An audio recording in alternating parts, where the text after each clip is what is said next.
behind the big clock back there, and we need to stay on time. So we're going to go ahead and get started. Madam Clerk, would you read the roll, please? Yes, Ms. Cole. Here. Mr. Jones. Mr. Schmidt. Mr. Lind. Here. Mr. Morrissey. Here. Mr. Welper. Here. Mr. Hart. Here. Motion to approve the agenda. Second. All in favor, please say aye. Aye. Opposed? Motion carries.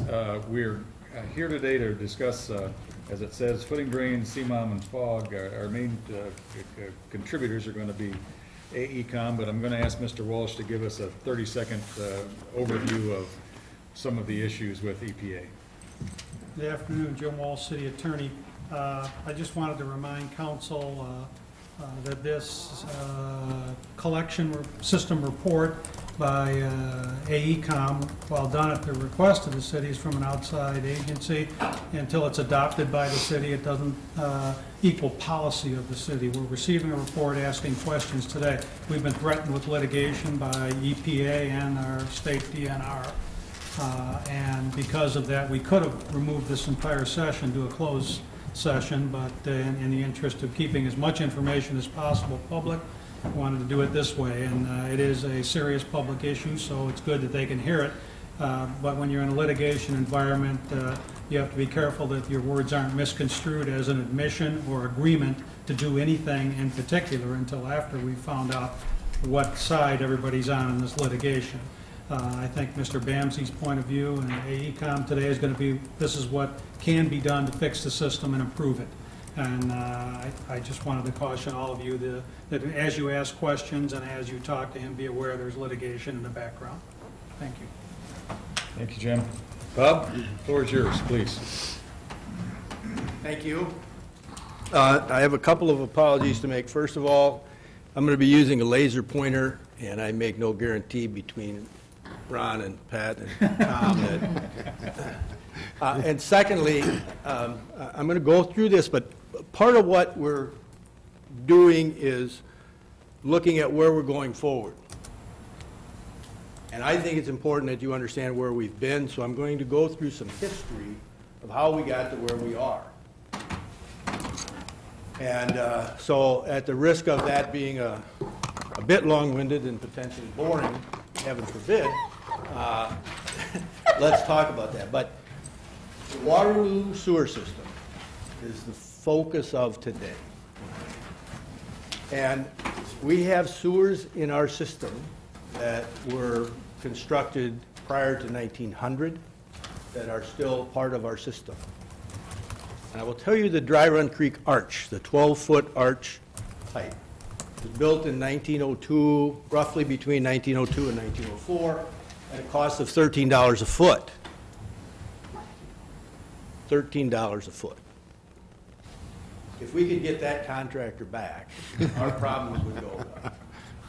But that pipe, or arch, is still a very vital part of the storm sewer system in the city of Waterloo. In the 1950s, they came in and put sanitary sewers along the side of that, and those are also still part of our system. Now, the pipe that went in the 1900s was primarily geared at taking the wastewater, the storm water down, and then we got wise and said, well, that's a pretty good, easy way to get rid of the, night soil bucket that I had, and then it became what we call combined sewer. Right? When we took the wastewater portion, dumped it into the storm sewer, it flowed down, went into the river, nobody cared, everybody was happy. That was the system, not only in Waterloo, but that was pretty much the system that was in place in the major cities in Iowa into the 30s and 40s. We had small cities that had treatment plants back early on, and there was a lot of research going on as to whether it was a big deal type of thing. But as long as you had a significant water course, that was the practice of the day, was to put your waste into the storm sewer, let it go down, be discharged to the river, and it went away, and everybody was content. All right, we built the treatment plant in Waterloo, started in 1938, and over the next couple of years constructed what served us as the wastewater treatment facility until the mid-90s. Okay? At that point in time, we undertook a pretty significant expansion of our treatment plant for a variety of reasons. All right? Now, as things evolved, and we used to have these combined sewers, and then people had treatment plants, we got better at what we discharged to the river. And then in the birth of the environmental era, early 70s, Rachel Carson writes Silent Spring, the Cuyahoga River catches on fire, and people decided we probably ought to do something a little more than what we were doing. So Congress passed what then was called Public Law 92-500. That has since, we've since called it the Clean Water Act. Okay? And that revolutionized the things that EPA and DNR at that point in time, which was then DEQ, could do for the treatment facilities. All right? One of the things it established was what's called the National Pollutant Discharge Elimination System, NPDES permit system. And that's still in place today. One of the other things it did is established a 3-step grant program. There were goals in Public Law 92-500 that said everybody will be at secondary treatment standards by 1985, and we will have zero discharge of pollutants by the year 2000. Okay? That was initially set up in that law. The 3-step grant process established that they would fund 75% of the cost for planning, 75% of the cost for design, and 75% of the cost of construction. Now, keeping in mind that in 1970, they passed new laws that said we have tighter limits, and virtually everybody in the state of Iowa had needs. So they said, well, we'll dole these out on a priority basis based on how bad a polluter you are. Okay? The worst polluters get the money first. And at that time, we were bad enough that we qualified. Okay? We got planning money. All right, we started that planning process, and several things happened at the same time. We're all in the same boat. Everybody's doing the facilities planning portions. And we look at the sewer systems, and we say, okay, do you have infiltration inflow? Right? That was one of the requirements of this, and we do. We did then, and we still do. Okay? So you looked at that. The next step in that was what we call the Sanitary Sewer Evaluation Survey. The goal of that, established under 92-500, was that we would look at that and say, if it is more cost effective, they didn't use the term economical, they didn't use the term cheaper, they used the term cost effective. That says if it is more cost effective to treat the wastewater than it is to get it out of the system, it doesn't qualify for grant money. So if it was excessive and therefore more cost effective to fix it than it was to treat it, then they would pay for the program to do that. Okay, so we qualify, we undertake the SSES program, the Sewer System Evaluation Survey. We're now in the mid-80s. We submit that report, and a couple things have happened. First of all, as I said, the planning and design of many of the other facilities has now taken place. They're in the queue to get construction money. All right. Well, contrary to what you may believe up there, the engineering costs are not always equal to the construction cost. So the big bucks start to get spent on the construction projects, and there are no more construction grant monies. So the pool of money dries up. Also, one of the things that happened to Waterloo was one of our major polluters, one of our major contributors, I shouldn't say polluters, one of our major contributors, that being Rath Packing, has closed. Our priority on the polluters list has fallen so that we don't qualify for any of the money in the next few years. Again, the construction grants program has dried up.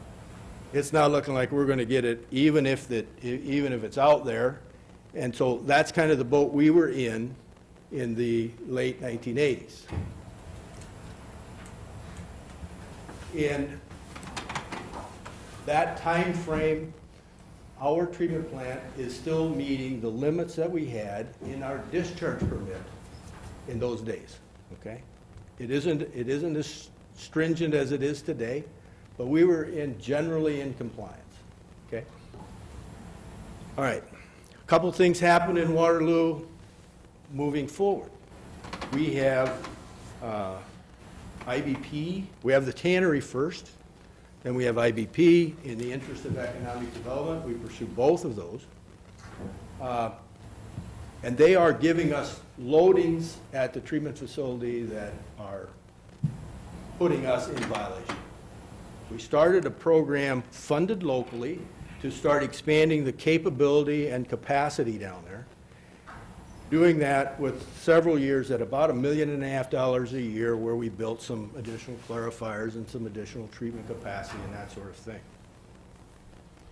In about '94, we approached the congressman, and we were granted, we got a grant under the Veterans Administration, as hard as that is to believe, that paid for an expansion of the facility. We got a 55% grant. We converted the treatment process from what was a two-stage trickling filter to meet the new limits. We converted it to an activated sludge process, and that's the system that we have in place today. That started in '94 with the grant. It was about a 10-year program. We expended in the neighborhood of $75 million upgrading the treatment facility and portions of the collection system. Now, I have worked with the system for some time, right? And we have made tremendous strides in what we've done. We still have wet weather flow issues, but let me hark back to when we used to have the combined sewer system. We had flow going into the river untreated, right? And this predated me, believe it or not. But that system, because it was a combined system and because the ultimate discharge point was to the river, it had overflow points. So that if it got overloaded at one section, it might overflow into the river at a different point. All right. When we had the treatment plant, and when I started working on the treatment plant issues, if the river was high, it was not unusual for us to pull fish off the bar screen at the treatment plant that were coming from the river. And I don't mean 2 or 3 fish, I mean truckloads of fish. That stopped. We have decreased, to the extent we know, all of the overflows from the river into the sanitary sewer system. We've also made tremendous strides in separating what was the combined system originally to the point where now it's very small pockets that we might have left. We now have separate sanitary and storm sewer systems. Those are all good things, by the way. I want this to be interactive, so if I, because I can talk, and will, so please, if you have questions, and I know history isn't probably the most fascinating aspect, but please feel free, you can't throw me off strike. Okay, so we now have EPA, who's responsible for administering the Clean Water Act. And they pretty much delegate most of that down through DNR, which is the Iowa Department of Natural Resources. They write our permits, okay? 2005, we had an inspection by EPA. And they came up and looked at things and thought everything was fine. I mean, I can't tell you how glowing the report was, but they cited nothing. They look at a variety of things. And in 2005, we did just fine. We didn't do anything different. In 2010, they came and they found some deficiencies. And those are the issues that we're dealing with that Jim referenced today. What we have done differently, well, we have a new permit, and that permit contains some restrictions that we didn't have in the previous permit. One of them was, we never had a bacterial limit. We, last year, constructed the UV disinfection process. That's been up and running since April or May. We are in compliance with all of our discharge limits. The other thing it does is give us limits on total nitrogen. Okay, in the past, we are limited based on the biochemical oxygen demand, which is a measure of the organic, okay? This is the oxygen that the bacteria need to break down the organics. We will typically see BODs on the influent side of our waste stream in the 150 to 200 milligram per liter range, and we have been required to treat that to a 25 milligram per liter carbonaceous BOD. We've met that. We shatter that. Our typical effluent down there is in the 3 to 5 milligram per liter.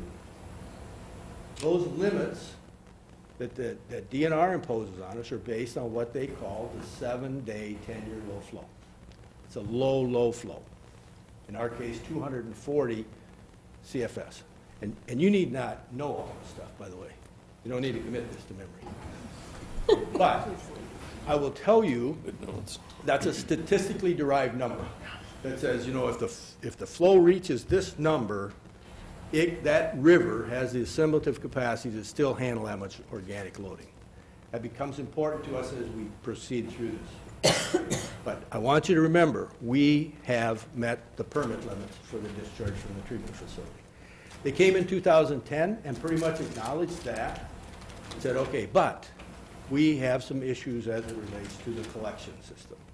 And that's the focus of what we're talking about today. We had done an inventory of the system back in the SSES days in the 80s that said, this is what we have. We knew that. Bob, let me interrupt you just one second. I don't know, it was confusing to me when we first started talking about this, about what was the collection system. So maybe just a 30-second description. You have the plant, and you have everything outside the plant, right, is the collection system. And maybe that's not confusing to anyone else, but. This is the sewer that runs in front of your house and the pumping stations that serve that. Our system is about 400 miles of publicly owned sanitary sewer, something in the neighborhood of 7,500 to 8,000 manholes, 23 pumping stations. Okay? And I will make the distinction in one of the slides that shows you what ours is and what is beyond our control, because that becomes important as we talk about this. But, okay, so we had a reasonably good inventory of what was in place in the late 80s. Manholes, 8-inch pipe, concrete, such and such a slope, and we put together a flow model. Keeping in mind that in 1980, not everyone was carrying a cell phone that had an app for what the SSES looked like, but it really has stood the test of time, other than the hardware and software that supported it have gone by the wayside. We have the inventory, and one of the steps that we're doing now is taking that and converting it to something that will make it a lot more user-friendly. Okay. We get the EPA letter in 2000. We get the EPA inspection in 2010, and then last year we finally got a letter from them. I think it's the first indication we ever had that they were really following up with this, other than giving us this kind of outtake report when they left. But it deals with a number of things. One of the things that it talks about is the city should adopt a CMOM. All right? So, what is that? This deals with the sanitary sewer system. This is a function of the collection system. And keeping in mind that EPA's concern is enforcing the Clean Water Act, their focus is on getting rid of sanitary sewer overflows. All right? But in so doing, they can't be simple. So they said, here are certain standards that your CMOM has to meet. And they're pretty generic. We need to properly manage and operate it. We need to provide the adequate capacity. And then if you take 3 and 4, 3 and 4 says if you have one, you have to make sure that you report all these things and that you give proper notification. And it needs to be in writing. Besides standards, everything has to have a goal. So you have to have a goal that's consistent with the standards. You adopt some processes that give administrative and management functions. Now, I want you to remember the collection system is owned by the City of Waterloo. The City of Waterloo is the permit holder for the discharge. So the buck stops at the table that I'm addressing as to adopting some of these programs. Legal authority, you got Jim. And then you need to monitor it and update it as you go, and I think that's a good thing. Here's the one I want to talk to specifically about, and that is the elements, all right? And again, why something is a goal and something is an element, I don't know. I didn't write this for EPA, they did. But I think the first one is important. It has to be utility specific. And what that, I think, is saying to us is we could write a generic CMOM program that would satisfy EPA, but that would be a document that we could hold the door open with. We have an opportunity to write something that will be responsive to EPA, but that we can then use in doing the various things that they're asking us to do. Not the least of which is this capacity management and the operation and the maintenance. It has to have a defined goal, all right? That will be something that council needs to adopt and say, this is really what we have in mind. This is how we want to go about this. I took the liberty, I will take the blame.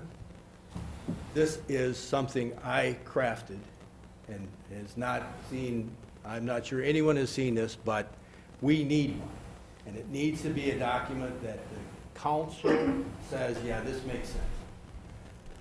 I have attempted to include what it is we want to do, but I think it is vital that we make this thing work for our need, right?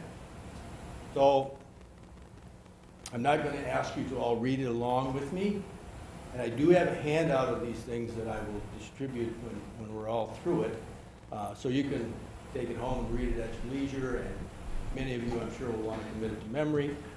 But the point being here, we have needs, we have had them for a while, we are being driven to do something about it, and we need to adopt some type of program goal that gets us there. Okay. So, we need to improve the management, operation, maintenance for the sewer system serving the residents and businesses in Waterloo, Iowa. That's an overarching statement that we're going to do here. All right. On the capacity side, one of the things we are doing now, and I think is vital to it, is updating the mapping, pulling this database together. As I said, we did one in the late 80s. Much of that system is still functioning, and if it was an 8-inch pipe then, it is still an 8-inch pipe today. But we have made some improvements, and Mark and his group are updating the model so that the mapping is better. We will take that data and it will be a huge database. It's being put together in Cartograph, and we will develop from that a flow model. That flow model will enable us to do a number of things, not the least of which is to look at our problem areas and say, how do we solve those? And what's our next problem area once we solve this one? So we can then prioritize our capital improvements. Excuse me. Or when we meet with Noel and he has an economic development opportunity, we can say, you know, we have the, if we locate him in this area, here's the piece of pipe that we need to replace, or here's the 5 miles of pipe that are undersized, depending on where that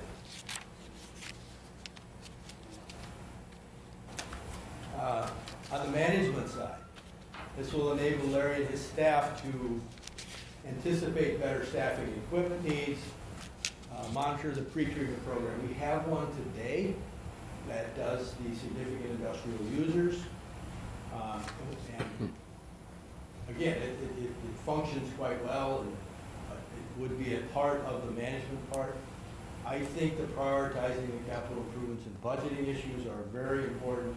It would enhance the communication between council and staff, and then also direct any type of ordinance changes that we may be looking at. And we have a couple of those. And one of them I know you addressed, and that's the fog ordinance. On the operations side, we are being required or requested to clean and televise the sanitary sewer system on a 5-year basis. Every 5 years, we're supposed to clean and TV every piece of pipe. That's 20% per year. We're not on pace to do that yet, but we're working up to try and get that done. This would help us get a more or less preventive type maintenance in order. It would establish some help on the capacity limits issue. And then as we look at the maintenance, as I said, we have to clean the PD, we've got the training necessary to do that, or we will have to have training to do that. And then emergency response. Regardless of what we do, we're gonna make giant strides in reducing the number of SSOs and reducing the number of basement backups. And I think it would probably be a stretch for me to say we're going to get rid of all of them. I mean, there are certain things caused not by our system that still result in basement backup, and they will be out there.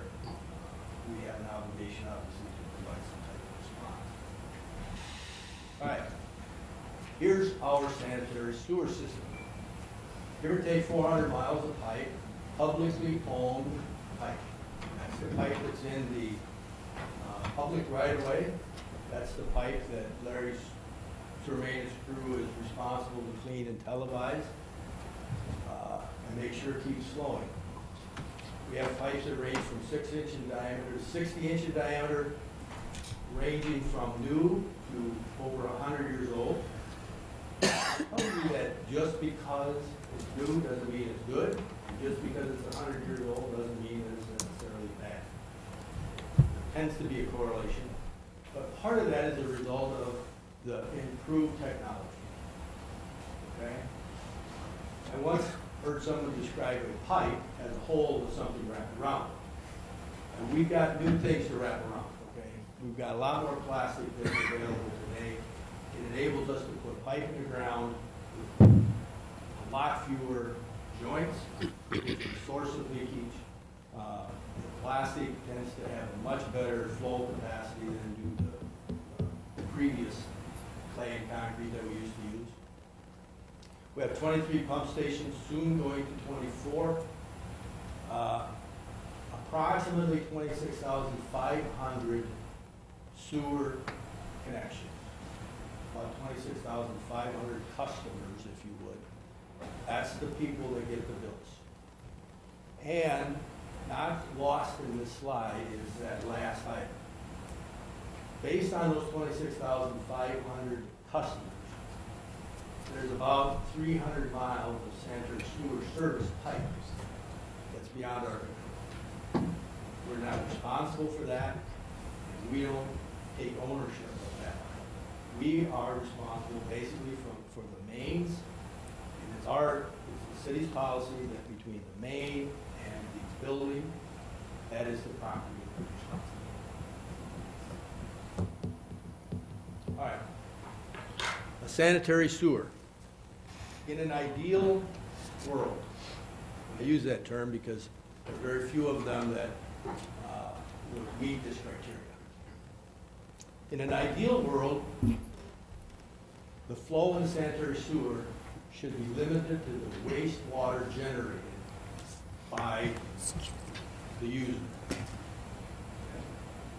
And if you generate wastewater based on the influent potable water from Denison and the Waterloo Waterworks, our flow ought to track pretty close to the waterworks pumpage. Okay? And it shouldn't matter whether it's rainy or dry. Our flows ought to be about the same. Okay? In an ideal sanitary sewer, that's the case. How are we doing against that? I look at 3 years. All right? Here's 2012. 2012, that first column that's the pumpage from the Waterloo Waterworks, about 4.7 billion gallons. The next column is how much did we treat at the wastewater treatment plant? It's about 4 billion. Okay? Now, there's a reason for that. Dennis's number, the 4.8, is the total water pump. And there are certain consumptive uses in that. Water main flushing, firefighting, new main construction flushing, a variety of things. So that about 85% of that number is the number, that's the amount of water sold. Okay? So on that particular month, in 2012, we had about 4.1 billion gallons of potable water. Why that's important is that is our source of revenue. That's what sewer bills get based on, as well as the water. Here's the next year. Oh, let me step back. I have one other column here, and that's the precip. You see, in 2012, we had 23.5 inches of precipitation. That becomes important because it kind of helps show a point that I'm trying to make. The next, we step back 1 year to 2011, same analysis. Dennis has pumped, the Waterworks has pumped 4.7 billion. We treat about 5.4 billion. The only difference between these two is precipitation. We went from 23 to 31. This is a pretty typical precipitation for Iowa, somewhere between 32 and 35 inches per year. We go back one more year. 2010. 2010 is a wet year. We get an extra foot of rain. Waterworks pump is down to about 4.6 billion. We treat 6.4. We treated 136% of the water that the Waterworks pumped into the system. These discrepancies get a lot greater when you look at things like in July, where we had 11 inches of precip, and 8 inches in June. We will see real significant increases at the wastewater treatment plant, but it does give you an indication of the type of, and again, you don't need to know the magnitude of these, but just the sense of it. We're treating, and this year we treated about 17 mgd at the treatment plant. In 2012, I think our number was down around 11. So those are the types of differences that we're dealing with. All right, so where's that coming from? We have done a number of things over time looking at the sanitary sewer system. We will be bringing you next, for your consideration at your next meeting, a project to line roughly 4.5 miles of sanitary sewer to reduce infiltration inflow in the public right of way.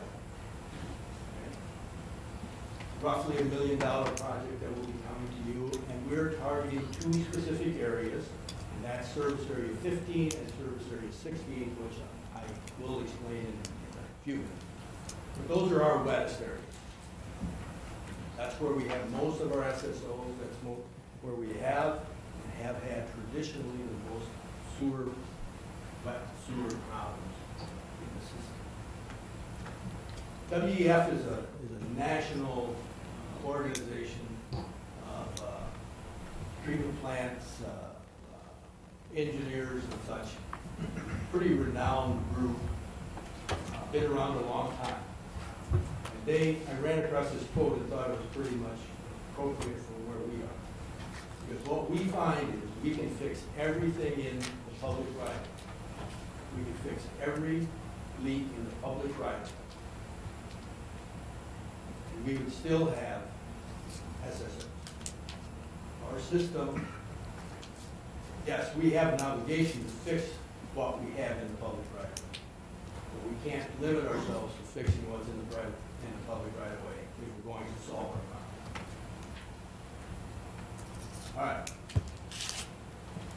Well, where does the private source I&I come from? And I lifted this slide from another presentation, but downspouts, basement sumps, and the infamous foundation drain, footing drain. Okay? Now, it would seem pretty simple to just say, well, we'll just do away with footing drains and take care of our problem. But footing drains serve a pretty valuable purpose in construction.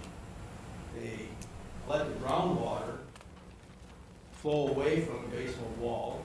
It reduces the water pressure against the wall. It completely changes the structural issues that you have associated with the basement. And if you didn't have them, you'd have groundwater up against the basement, and any crack that you had in the basement wall would leak.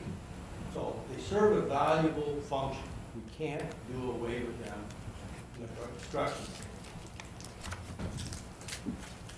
But what we need to do is make sure that they are drained to someplace that doesn't impact the sanitary sewer. All right, so we have, in this cross-section, we got the main sitting out here in the street, and then, in our case, the responsibility for that service line from this point back is the property owner's. When we construct sanitary sewers in the public right-of-way, typically those are done under some certain set of plans and specifications. There's a certain leakage standard, there's certain materials in construction, there's a certain standard that's expected to be met.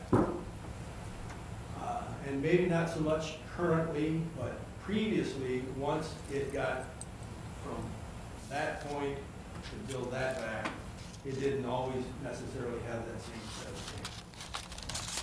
So we know that we take some water in through the laterals. We know that there are occasions where the roof's drain is connected.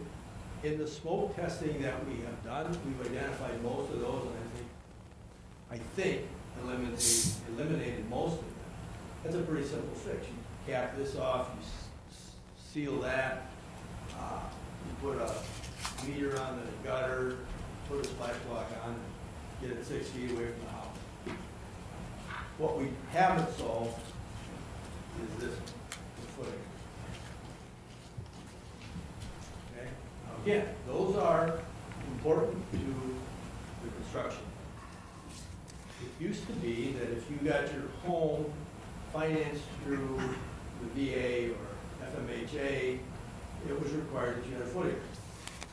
So when you dug the basement, oftentimes you dug the basement and to be able to keep working, those footing drains were hooked up to whatever was available to you.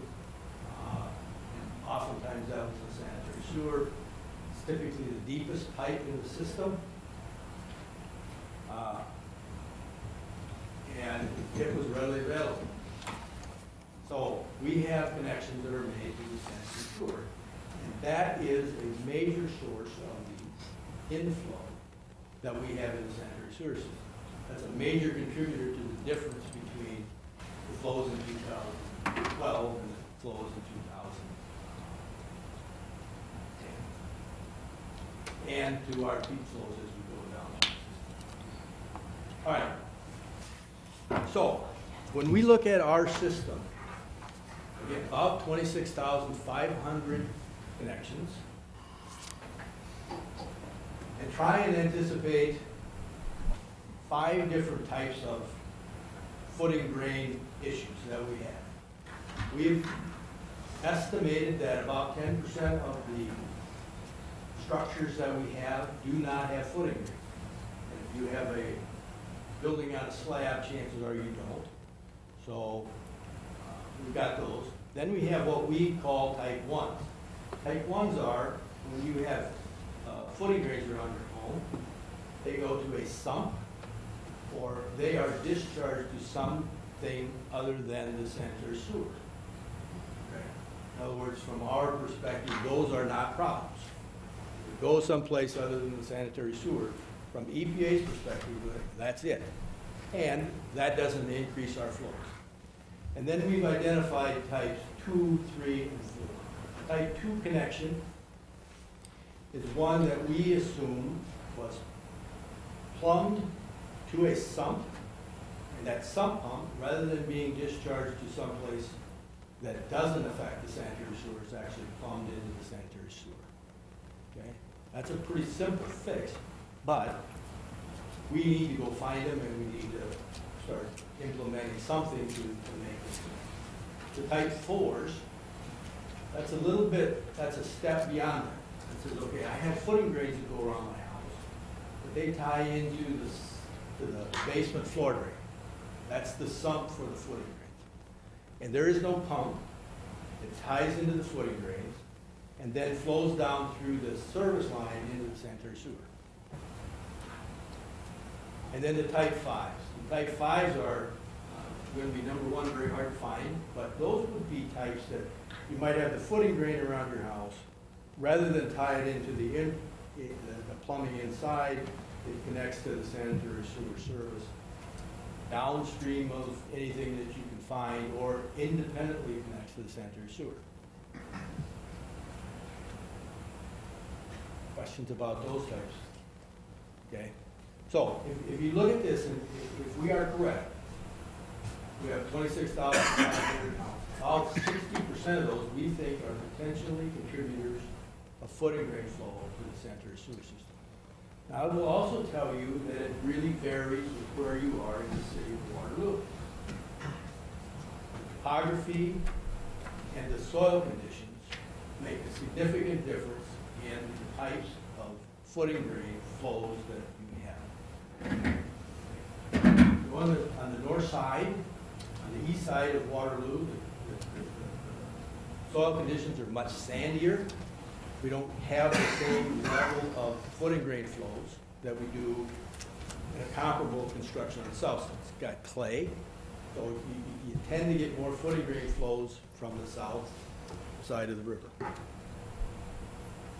Okay, so the next thing we did was said, okay, if we solved all of the problems in the footing drains that we have, and tried to estimate how much impact that has. I will tell you, I have a footing drain in my basement that goes to the sump. It pumps to the backyard, by the way. But Okay. and the way it works is pretty simple. I mean, the flow comes in, and you have this little sump, and it fills up a certain amount, and then the pump kicks on.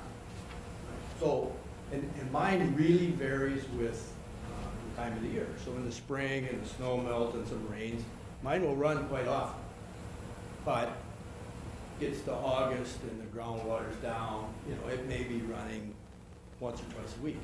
When it runs, my pump will pump 60 gallons per minute. It only pumps about 6 inches out of the sump. It takes about 6 seconds for it to empty. But the flow rate at which it is leaving my pump is about 60 gallons per minute. I want to emphasize, it goes in my backyard, okay? And my backyard gets wet. 60 gallons per minute. We have anecdotal information out there of people who have 2 pumps, each pumping 100 gallons a minute, that run virtually 24/7. So, at 1 gallon per minute, if we had that many, if we had 15,900 footing drains, and the average flow from them was 1 gallon per minute, we would, and we took them all out of the system, we would reduce the flow by almost 23 million gallons per day.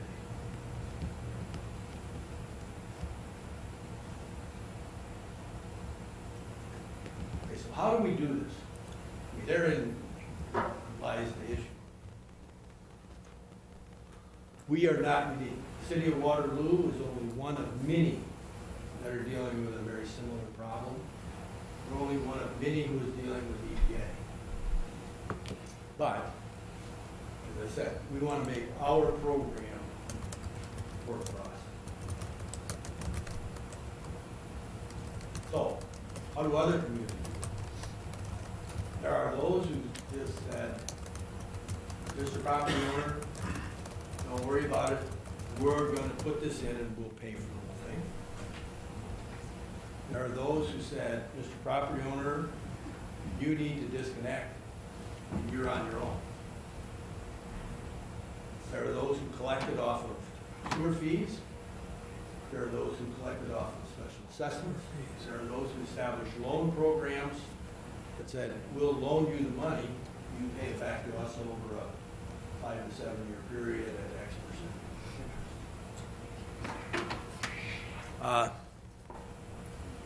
percent. And part of this is what you're going to have to struggle with. How do we do this? Right? We know we have to. If we go after this on a citywide basis, and we don't have to go after it on a citywide basis to solve our problem, we can attack the wettest areas, and if we get service areas 15 and 16 taken care of, we have some other smaller pockets. We've got other programs in place that are going to help address those things. But we can reduce the flow by 20 million gallons per day. It makes a lot of difference in that revenue issue that I raised before. We get paid on what gets metered. We don't get paid on what's coming to us. So we have to deal with how do we expect to pay for this. Right. So if we did it on a citywide basis, if we did. And what we've done here is made it numerous assumptions actually. But we have 26,500 accounts. We have to inspect every one of them. Pre-inspect every home. That's 1.3 million. And then we have to fix the ones, and as I said, we've assumed that the type 1 and type 2 are okay. They're not contributing to sanitary sewers. The type 3s are the sumps with the pump connected. We need to reroute that. Relatively simple fix. We've got that in at $1,000. The type 4s, they will vary all over. If you are going to do that in a finished basement, it will cost substantially more than in an unfinished. And then the type 5s is kind of we're not really sure, but there's probably a lot of landscaping that could be impacted by that, so we've thrown that in and find out. If you just simply do the math, it's a very, very large number. We know we can't afford to do that in any kind of immediate basis whatsoever. And then the other thing we have added is once you make the repair, we need to do a post-inspection to assure that it is, so we've thrown that cost in. So we've got $2 million roughly of inspection costs and another big number in repair costs to do it citywide.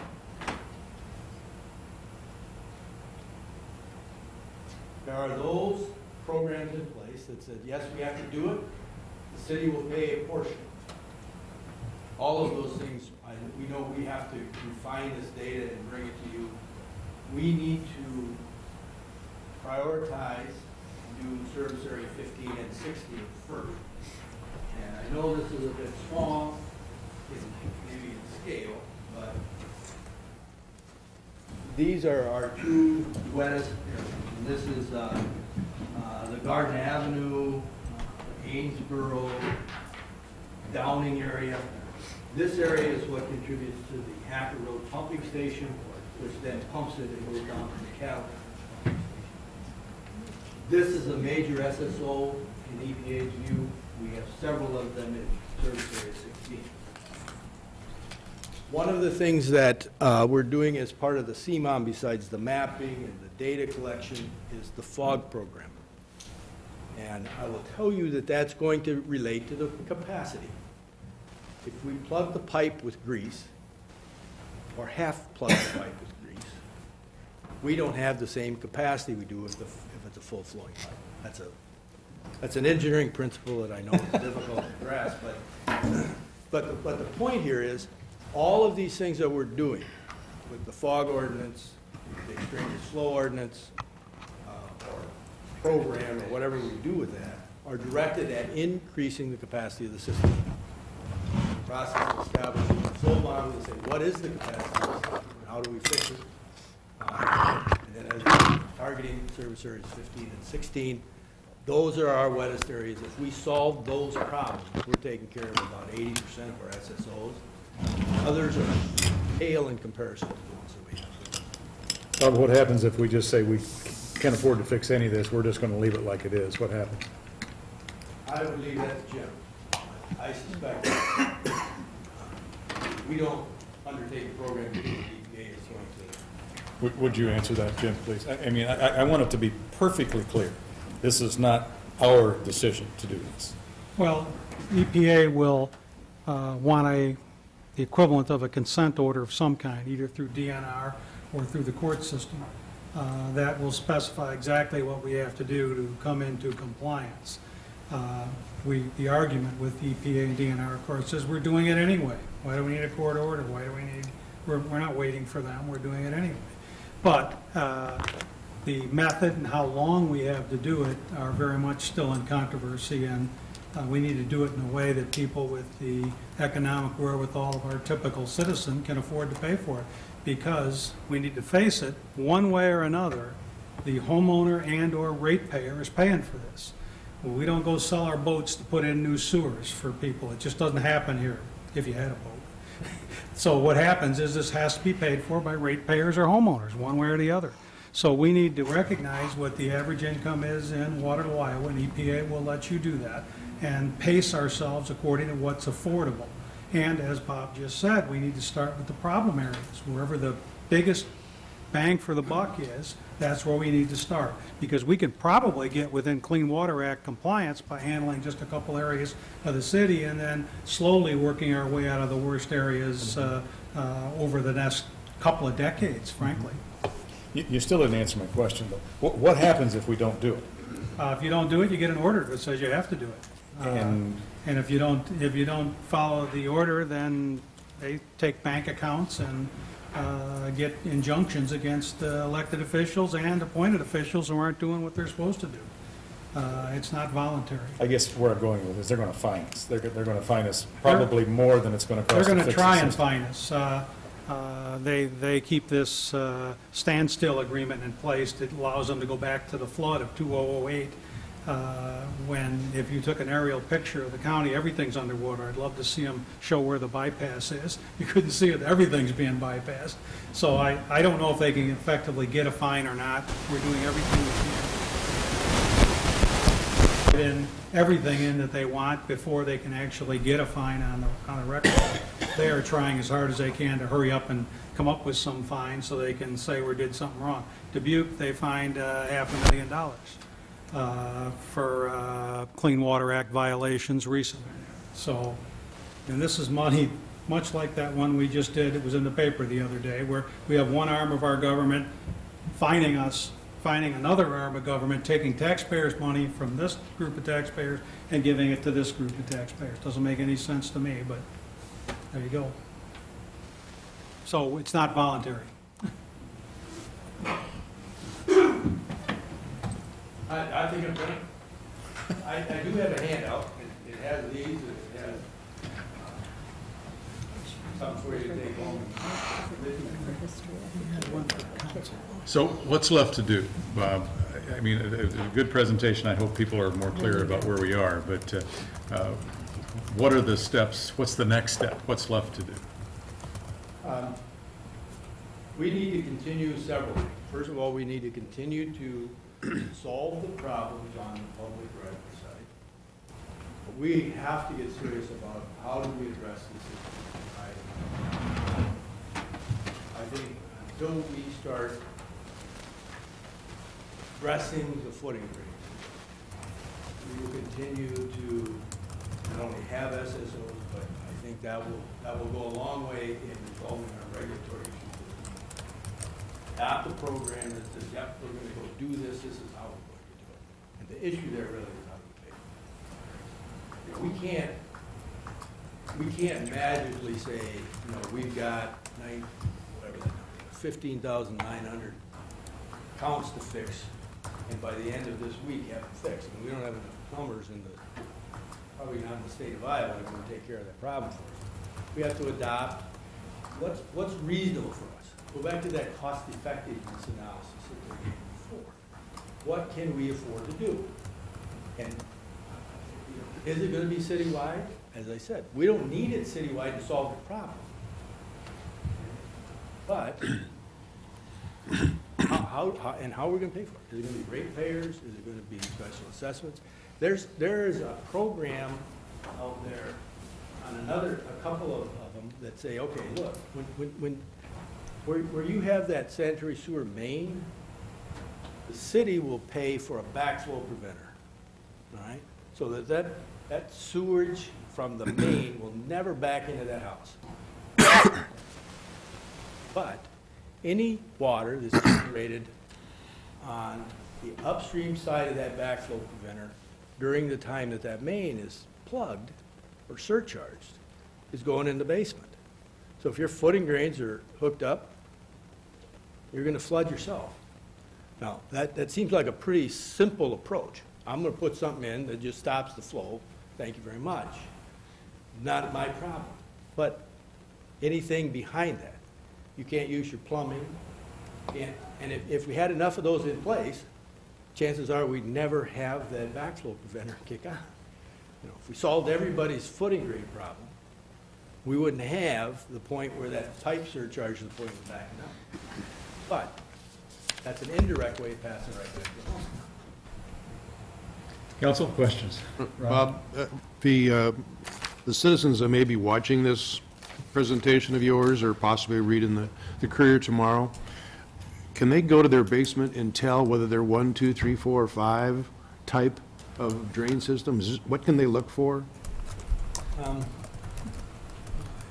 Yes, possibly. They're all different.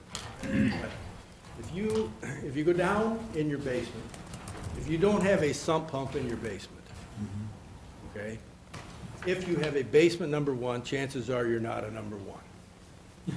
Virtually everybody with a basement's going to have a foot. So if you have a sump pump in your basement, then I would look to see, do I know where that sump pump discharges? If it's hooked into a pipe in your basement, chances are you're not a number 1. Going out through the wall of the basement into your backyard, or which by the way, is going to give us a whole nother issue to deal with, and that is if we disconnect everybody, where's this water going to go? So, if you look and you have a sump pump, and you can find the discharge to that, and it looks like it's not hooked to the sanitary sewer, chances are you're 2. If it looks like you're hooked to the sanitary sewer, chances are you're 3. Then, if you don't have a sump pump, pull that grate off the floor drain and see if you can see pipes coming into that besides the pipe that's going out with the little ball. That little ball is a simple backflow preventer, it doesn't always work. But if you've got pipes coming in, chances are, those are the footing drains that are coming into that drain. That would make you a fool. And if you don't have that, and you don't have a sump pump, you may or may not be a 5, but those are gonna be very, very good. Thank you. Good question. Anybody else? Steve? Real quick question. So, Bob, just to be clear, what effect would this have on the last couple of years, the flash flooding incidents we've had, like out across the south side of Sunnyside Country Club, across West 4th Street, out across Highway 63 over to like Denzo and Far? That and this are two different issues, correct? All right. Those are all storm water related. Okay, so I'll make sure. This is really focused on reducing the flows in the sanitary sewer.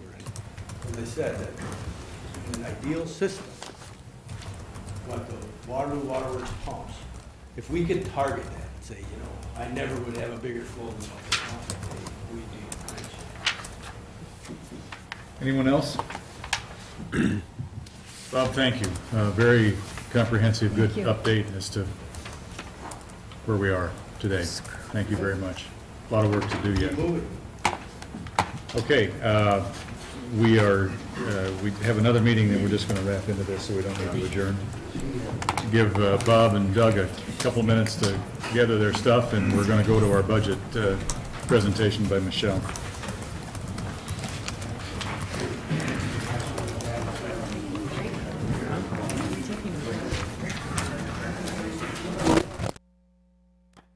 Who replaces these?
Yeah. All right. Do it right after.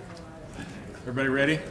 If we're going to go ahead and just, we don't have to stop and start again. This is on the agenda, so we're going to our 3:35 budget meeting, budget review meeting with Michelle Wiedner. Michelle, as soon as the train goes by, why don't you start? Hopefully it's done now. Okay. Bill and Forrest, guys, Gavel. thank you. This is going to be relatively short today. I'm just planning to kind of give an overview of where we're at today with the budget. As you all know, we had the county assessor speak to us a week ago about our overall property values in the city.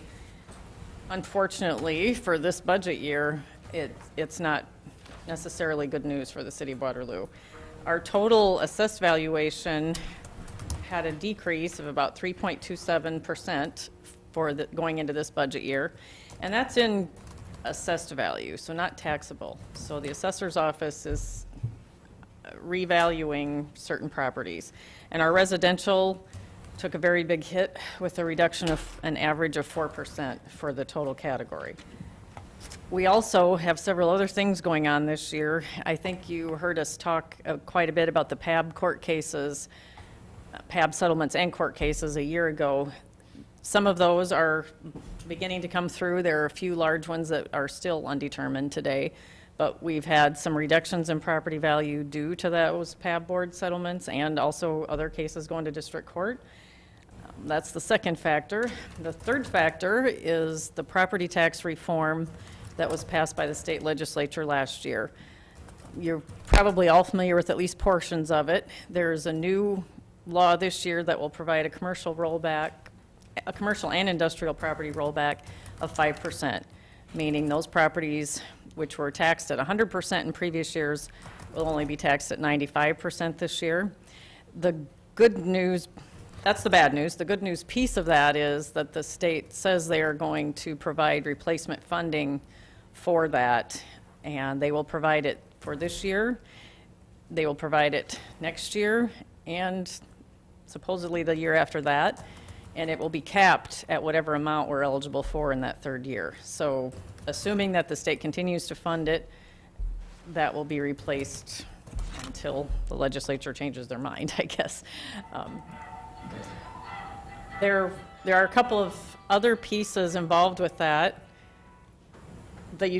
Some of the utilities, telecommunication utilities, are subject to a new exemption this year. So we've had a loss in property value because of that.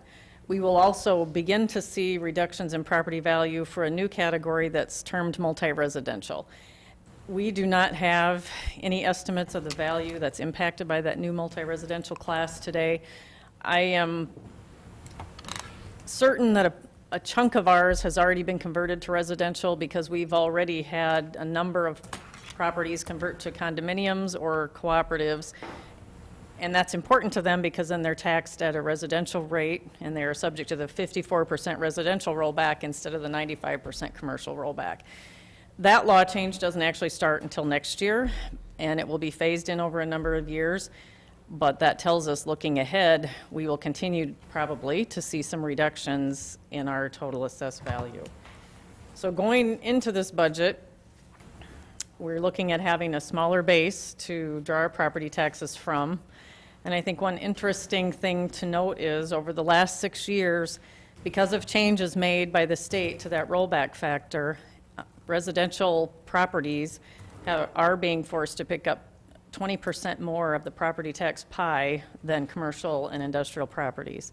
Over the last 6 years, 20% has switched to residential and commercial and industrial has decreased by 5%. That's an important factor for Waterloo. We are typically a split of maybe 50-50 between commercial and industrial and residential properties.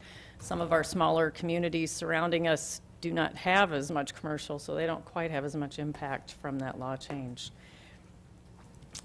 As I think we've talked about with most of you, Mayor Clark directed our department heads to turn in their budgets in 2 ways. The first way, they were told no increases would be allowed in any non-personnel items, and the only changes that would be allowed were the bargained for increases, pay increases, any changes in payroll taxes, which pensions, which would be our IPERS and municipal fire and police plans, and those types of changes.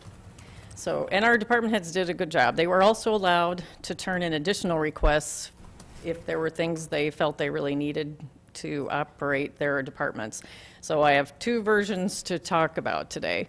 The base level request, which would be only the personnel increases that we talked about, that results in an increase in property taxes of only $455,000 for the year. So if we were starting with the same assessed values or taxable assessed values that we had a year ago, that would probably be a very achievable budget without a lot of work. Because, however, of the loss in the property values, it will not be quite that easy.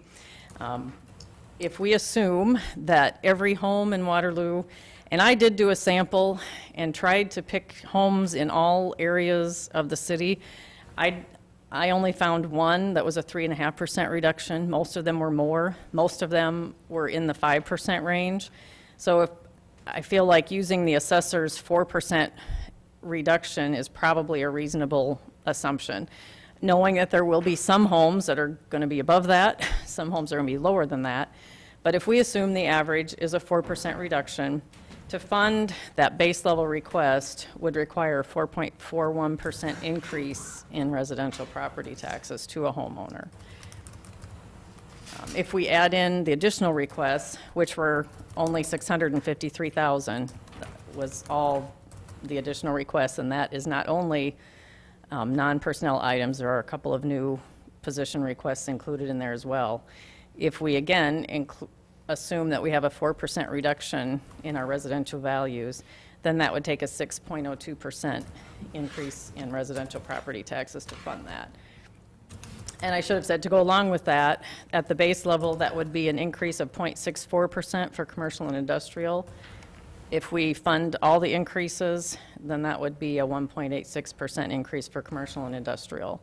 And kind of a side note that I will mention, there were two parts to that commercial property tax law, and one piece that the state and county are administering that has nothing to do with city budgets is a business tax credit that those commercial property owners can apply for. The latest estimate that I've had is that would be worth about $523 per unit, and I'm not sure that it works for every parcel, because if you have related parcels together, you probably don't get it on every one. But that's just another reduction in commercial property taxes that you won't see addressed through the city's budget. We often talk about, as we know, the state also is control of the rollback factor for residential. For many years, that had been capped at a 4% increase, so that was the most that any one category could increase. As part of property tax reform last year, that was capped at 3%. So not only did we lose value off the top from our residentials, the growth that has been happening and that would have continued to occur because of the increases in agricultural productivity were reduced by 25%. So we could only have an increase in taxable value of 3% for residential due to the rollback. If we want to assume that the city budget can't absorb that the increase in taxes for residential due to the rollback change, then to have a 3% increase in residential taxes, we would need to reduce our requests about $568,000 from the base level that we discussed earlier. And that would allow commercial and industrial taxes to actually have a reduction of just over 1%. And if we want to keep that at 3% and then take into account the additional requests our departments made, we would need to make total reductions of $1.2 million. So that is kind of what we're looking at today based on the requests that departments turned in. As you know, we've been meeting with departments last week. We will continue. We have several more scheduled this week, and I think there'll probably be some more yet the following week. So we have a little bit of work to do. We need direction, obviously, from all of you about where you would like to go with that.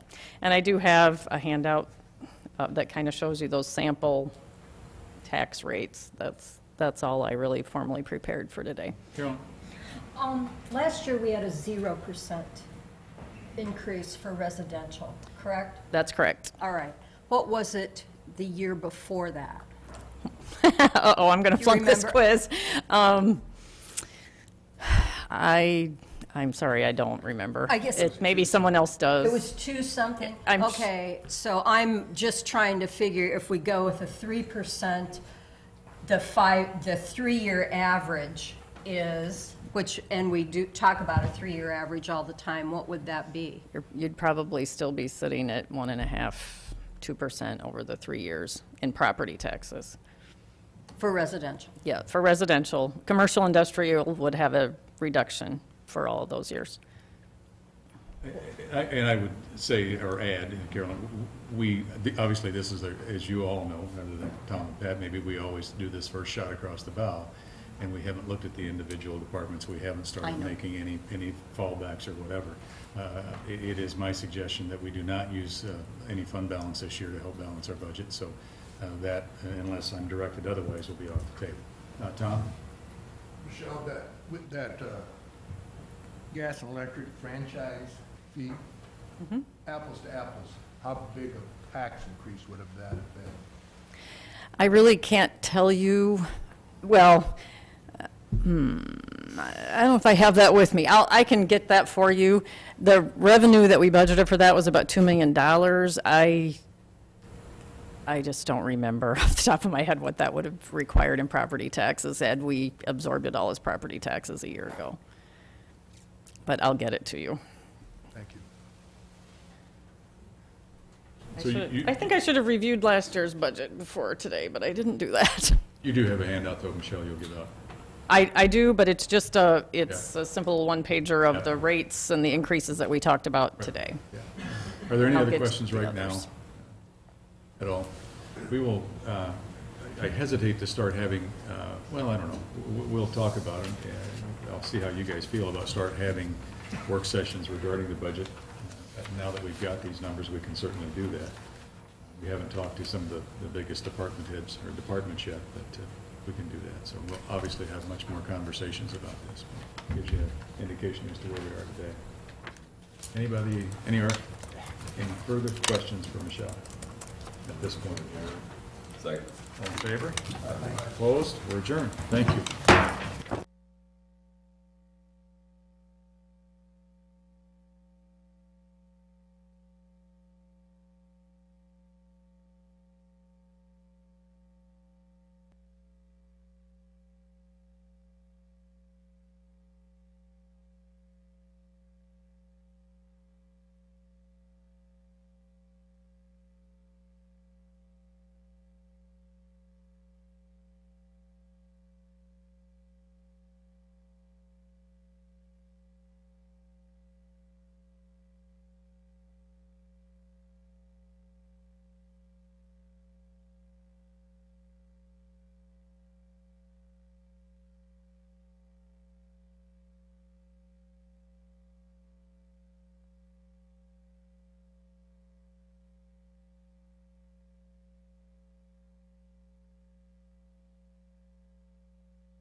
Good evening, ladies and gentlemen, and welcome to this Monday, February 3rd, 2014, regularly scheduled meeting of the Waterloo City Council. Madam Clerk, would you read the roll, please?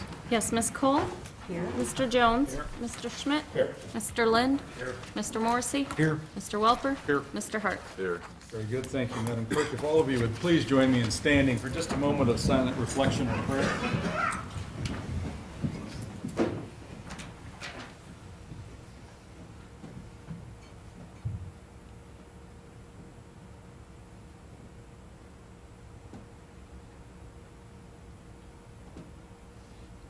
Thank you very much. Our pledge tonight is going to be led by Mr. Mark Rice, our Public Works Director. Mark, please join me in reciting the pledge.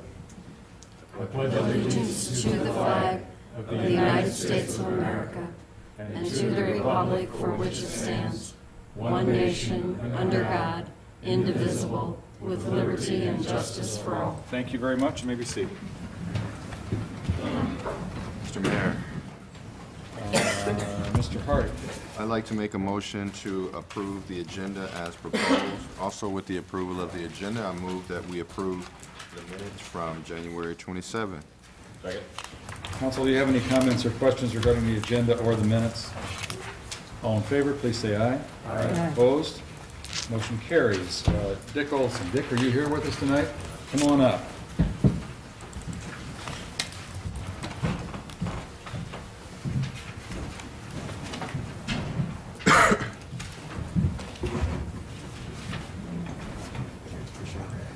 You know, when we get to honor people in the city, it's a real pleasure, and it's an honor to do so.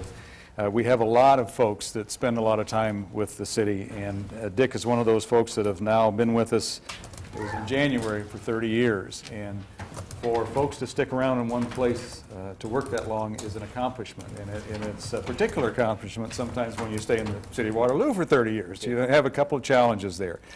But it's a real pleasure tonight for me to honor Dick for 30 years of service in the city of Waterloo with a plaque that says, presented to Dick Olson on January 30th, 2014, in appreciation of 30 years of valuable and dedicated service to the city of Waterloo, Iowa.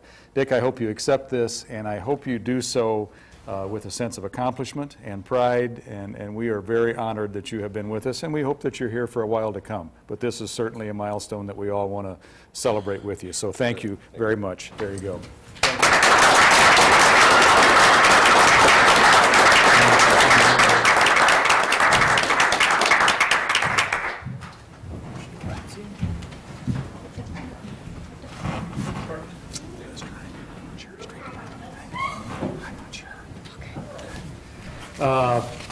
Dick, and your family, I always give everybody a little caveat that you're welcome to stay for a little civics lesson, but you don't have to if you don't want to. You're welcome to leave, and you're not going to offend anybody. Also, I want to recognize Kelly Stern tonight. I don't see, oh, Kelly is here, yeah. Kelly, oh, you look different in the library setting, Kelly.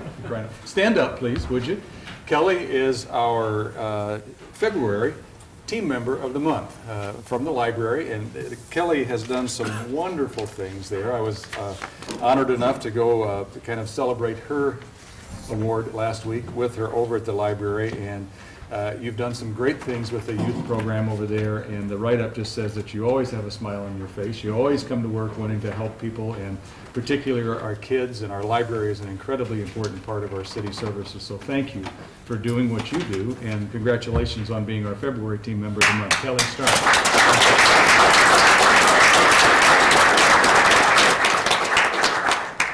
All right, good stuff to start our council meeting with tonight. Mr. Mayor. Mr. Hart, please. Mr. Mayor, move that we receive, place on file, and approve the consent agenda, items 1A through B6. Also, with the approval of the consent agenda, I move that we make our bills payment, which will be read by our finance chair. Bills this week are $525,711.36, 525,771.36. I'd like to note B10 through B10, so noted.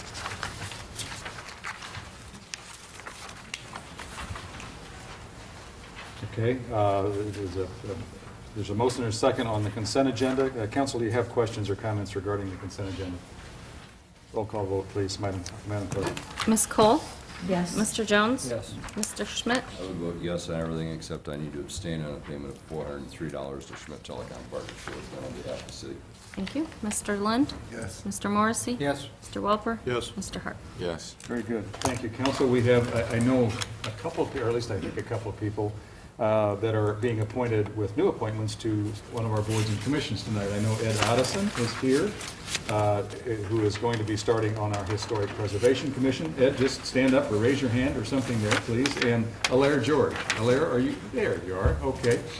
Didn't know that that was you. So nice to see you, and thank you both very much for volunteering. It's important. Our Historic Preservation Commission is really important as we look at preserving our city. So what you guys will do in the coming months and years is very important to the fabric of our city. Thank you very much, both of you, for giving of your time and your services to the city. Thank you very much.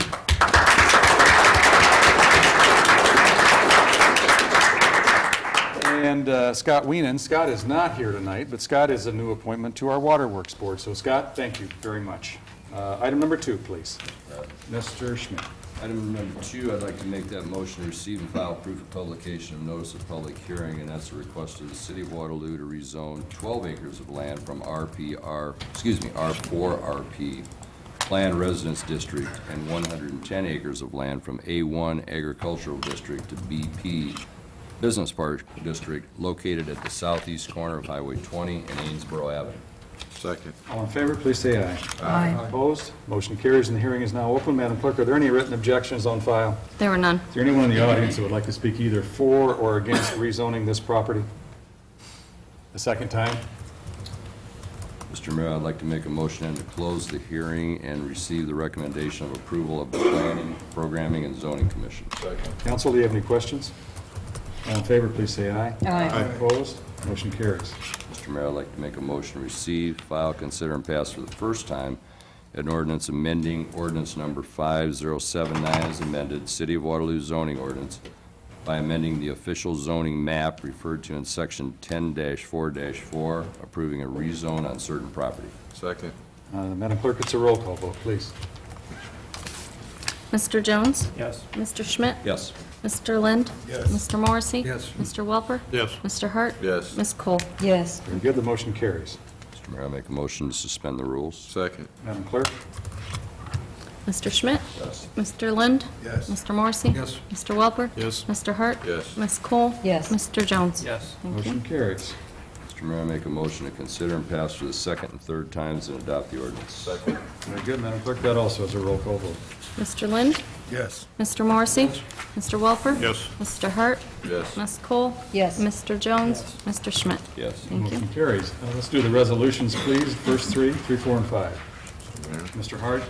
3, I move to adopt a resolution approving submission of a grant application to Iowa Governor's Traffic Safety Bureau for an alcohol impaired driving incentive grant for a period of October 1st, 2014 to September 30th, 2015. Number 4, I move to adopt a resolution approving ACOM as designated airport consultant to fulfill FAA requirements for a term of 5 years. 5, I move to adopt a resolution approving Convention and Visitors Bureau Board recommendations for funding for the following: Hotel Motel Partner Grant Request, National Wrestling Hall of Fame, Dan Gable Museum in the amount of $5,904, Waterloo Community Playhouse Blackout Children's Theater in the amount of $11,168.40, Waterloo Center for the Arts in the amount of $41,328, Grout Museum District in the amount of $34,882, Cedar Valley Arboretum and Botanic Gardens in the amount of $5,116.80. Second.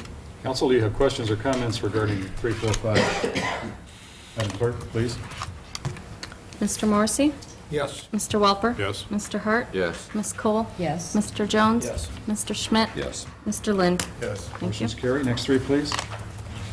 Mr. Mayor, Mrs. Cole. I move we adopt a resolution approving recommendation of award of contract to Failer Hurley Construction of Waterloo in the amount of $189,000 with an alternate one in the amount of $5,500 in conjunction with the City of Waterloo Council Chambers renovation, and authorize mayor and city clerk to execute said document. 7 is a resolution approving an amendment to Economic Development Assistance Contract 13-TC-026 with Iowa Economic Development Authority and Hydrite Chemical Company for the Hydrite Chemical Company expansion project, with the City of Waterloo as the local sponsoring community, and authorize mayor to execute said document. 8, also a resolution approving a development agreement between Sena Distarevic and the City of Waterloo for the construction of 6,000 square foot industrial building on Marnie Avenue, adding $328,000 of taxable value to site and offering property tax rebates of 6 years at 80% and 3 years at 70%, and authorize mayor and city clerk to execute said document. Second. Very good. Council, do you have questions or comments on those 3? Mr. Schmidt? I would just like to comment for the last time, I'm sure, on item number 6. On the one hand, I'm very thankful that Failure Hurley was able to come in at that lower bid, I still, and while I look at these chambers and do not argue for a minute that they need to be touched up a little bit, I just struggle with supporting this given what we're doing right now as far as the budget goes. And while I think this is a real good project, I think the timing on this is just completely wrong. And I think now is an opportunity for council to lead by example and wait to see what's going to happen with the budget. So I'll be opposing item number 6. Thank you. Are there further comments? I will also note that there was one email of objection to item number 6 that will, did you get that, Madam Clerk? I did. I've actually received 2. The Okay, second one there's- wasn't to council. There's but- 2, so we'll have those on file. And since Mr. Schmidt made the comments, I will follow up with the comment that this is not general fund money. It's not necessarily taxpayer money, although it'll be paid back with tax money. This is bond money that started in 2008 with the initial bond money being allocated to this project. In 2010, there was another $75,000. In 2011, there was another $80,000, or 11 and 12. I'm not sure with those two. So this project has been in the works, and we have been planning bond money for this for at least 4 or 5 years to renew this. And it's not a cosmetic makeover. It's not because the paint's peeling. It's because the ceiling's falling in over there, part of it. And it's because we're not in the 20th century with electronic equipment. When we have people come in that want to do PowerPoints and slide presentations, we don't have the proper equipment for them. And we're going to go electronic with the council to try to solve Mr. Welper's problem of getting too much paper, and we can't do that without having the proper electronic fixtures in the council chambers. So anyway, having said all that, it's a roll call vote. Madam Clerk, please. Mr. Welper? Yes. Mr. Hart? Yes. Ms. Cole? Yes. Mr. Jones? Yes. Mr. Schmidt? No on item number 6 and yes on item number 7 and 8. Mr. Lind? No on item number 6, yes on 7 and 8. Mr. Morrissey? Yes. Thank you. Very good, the motion's carried. Item number 9, please. Mr. Mayor. Excuse me. Mr. Hart. Motion to instruct Leisure Services Director to prepare plan specifications, form of contract, et cetera, for the FY 2014 Cedar Vista Shelter Project. Second. Council, do you have questions or comments regarding this item? All in favor, please say aye. Aye. Opposed? Motion carries. Mr. Mayor, I move to receive and file plan specifications, form of contract. Second. That also is, all in favor, please say aye. Aye. Opposed? Motion carries. Mr. Mayor, I move to adopt a resolution preliminarily approving plan specifications, form of contract. Second. Madam Clerk, that's a roll call vote, please. Mr. Hart? Yes. Ms. Cole? Yes. Mr. Jones? Mr. Schmidt? Yes. Mr. Lind? Yes. Mr. Morrissey? Yes. Mr. Welper? Yes. Motion carries. Mr. Mayor, I move to adopt a resolution setting date of hearing and bid opening as February 24, 2014, and instruct city clerk to publish notice of plan specifications, form of contract. Second. It's a roll call vote, please. Ms. Cole? Yes. Mr. Jones? Yes. Mr. Schmidt? Yes. Mr. Lind? Yes. Mr. Morrissey? Yes. Mr. Welper? Yes. Mr. Hart? Yes. Very good, the motion carries. Ladies and gentlemen, we had a very short agenda tonight, not much on it. And so that is the end of our regularly scheduled business. It's time for oral presentations. If there's anyone in the audience that would like to address mayor or council, now is the time to do so. Please, just step to the microphone and give us your name and address. And please don't be offended. Mr. Hart has something very important family-wise tonight, so he's going to duck out and try to get there on time. Just give us your name and address, please.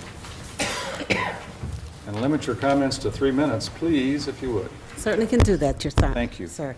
My name is Dottie Simpson-Taylor. I am representing an organization called Sister Soldier Network and the Cedar Valley Coalition of Black Veterans. I'm here to announce that we're offering a welcome home celebration commemorating the end of the Vietnam Veteran War. That event will occur at Payne Memorial Church on Friday evening. There's a reception at 7 o'clock. And on Saturday from 1 to 4, will be an agenda, actually a meeting and a tribute. The 2 speakers are decorated Vietnam veterans. I want to say Sergeant Major Lloyd Green on Friday night. I know, I'll never get it. I am a Vietnam era veteran and Air Force, and anybody here wear blue? Yeah, that's okay. Our speaker on Friday night is Sergeant Major Lloyd Green. Our speaker on Saturday is Colonel David Sadler from the Marines.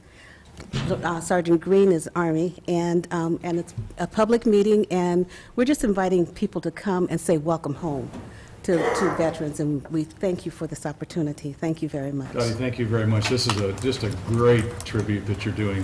Thank you for doing it, and I hope you have a great turnout. Thanks for coming and inviting us. Is there anyone else? Motion to receive and file oral comments and to adjourn. Second? All in favor? Aye. Opposed? We're adjourned. Thank you very much.